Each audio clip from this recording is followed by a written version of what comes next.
guys, it's me, Alana Grace Blasia, and first of all, I just want to say Happy Lunar New Year, which is the Asian New Year.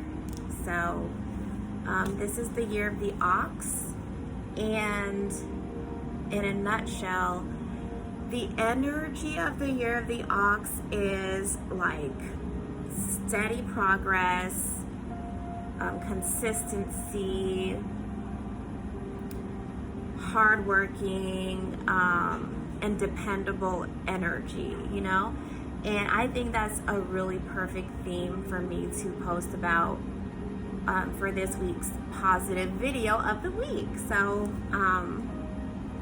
let's get into some of the things I want to talk about this week, which are tools to help you get organized as you govern yourself throughout the week. So as you guys know, I'm an entrepreneur, and I'm also an entertainer and a singer, and I also have my own nonprofit. Also, I'm a mother, so managing all of those things can be very, very difficult at times, especially in today's energy of the pandemic, where everything is really like kind of shut down. So that brings up the topic or the keyword of ebb and flow. So I first learned of this word ebb and flow from a friend of mine when I was like on the downswing and I was feeling really hard on myself and I was like depressed, like what is wrong with me? Why can't I just be super motivated all the time? There must be something wrong with me. And that person was like, no, it's just called ebb and flow. It's like, you know, sometimes your energy levels are up and sometimes they're going to be down. And as I started exploring more and more like on my mental health, I discovered that that's very true. You know, you're not going to always be on the upswing and you're not going to always be like super productive. And then there's days where you're going to need to rest or need to play, you know, like it's called balance. Happy Valentines to everyone as well. The reason why I think bringing up Valentine's Day is important is because I happen to be single and I don't have a Valentine this year. And how does that make me feel? Well, with where I am in life and what I've been doing and going through, I thought it would be also a really good time to talk about how much being single but being focused and grounded and being like spiritually focused has been an enhancement in my life. I've been married before, and you know, I've had relationships, and I'm a parent, so I'm a mother, so I still have a very domestic life, but I find that this time alone has allowed me to grow in my spiritual faith, and has allowed me to develop my skill sets on a whole nother level. Whereas when I was married or my children were younger, it was like a lot harder for me to focus on my life purpose and to focus on the things that God has for me. I know that there's a lot of women who are married or who are coupled who are still very focused and who can achieve those things. And I believe that when God brings my partner to me, that I will be able to like still balance managing my life purpose while having a partner, and not to get totally like just distracted in, you know, the duties and the roles of just wifehood and motherhood or whatever.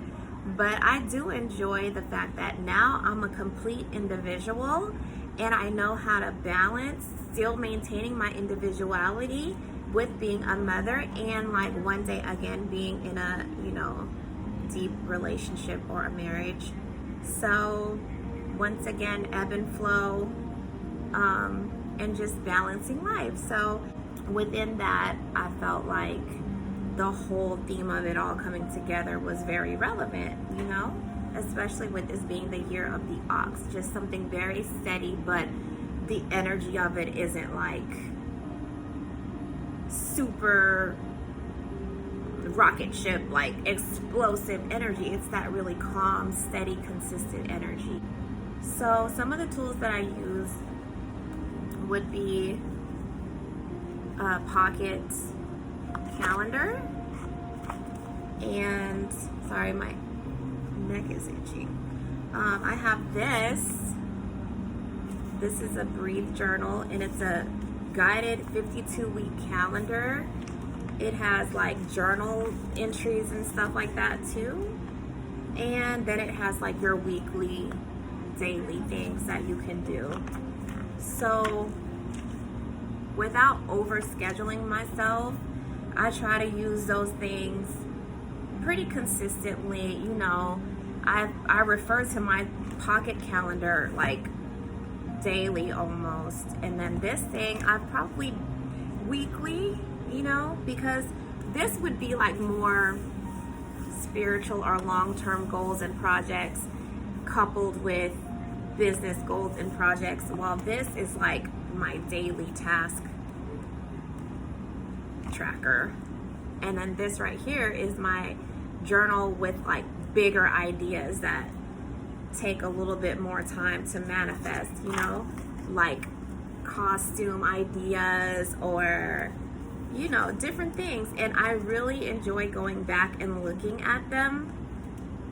Like, for example, event planning, restoration, DIY. Like, I like to write down things. It's like a bigger, bright idea book. And I also have one for my weekly Bible studies that's more like with scriptures in it, and like I'm journaling and writing about, you know, the things I'm learning in Bible study. I think that it's a good time for me to also do like a little review of like what I do. So I am an entrepreneur and I have 3 businesses.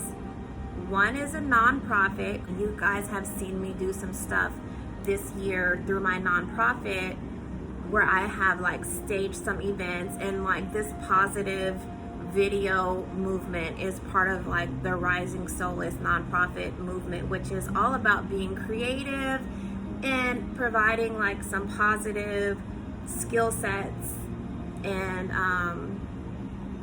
basically doing creative things that bring about a really positive result in people's like self-esteem and their mental health. Then my for-profit business is an administrative company where I do project management, administrative services for medium-sized companies, and I also do cost estimates for the construction industry. And I started to launch a program for homeschool assistants, which is basically like project managing and managing schedules, but I feel like I wanted to move that over to my nonprofit because of the fact that I want it to be affordable. But all these things, my companies are all like under 3 years old, and with the pandemic and everything shutting it down, it led me to relaunch my third company. I already had that company registered in the state of Georgia, but I had dissolved it because I had stopped doing entertainment and music, but I relaunched it. So that's where I do all of my music and stuff under.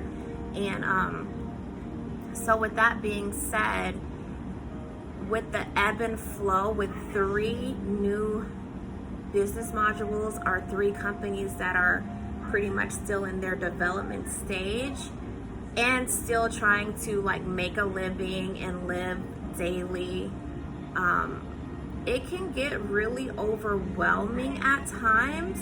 But then when you remember the ebb and flow of it all, it allows me to make small steps of progress and to take a rest when I'm tired, and not to force myself to have like these unrealistic expectations of meeting goals and deadlines, and to just more so enjoy the process of being an entrepreneur. There's been times where I also became so overwhelmed with projects that I've taken on, and I've realized that in those instances, you know, I have to realize like what my workflow is and how much projects I can manage at one time. My main thing is that I'm just taking my time and putting in the time and the research that it takes to properly develop a company. My background is I have an MBA, and my undergrad is in psychology with a minor in entrepreneurship. And I grew up with an entrepreneurial family. Like, my mom always owned her own stores. I modeled and was an entertainer. So I always just had my own freedom.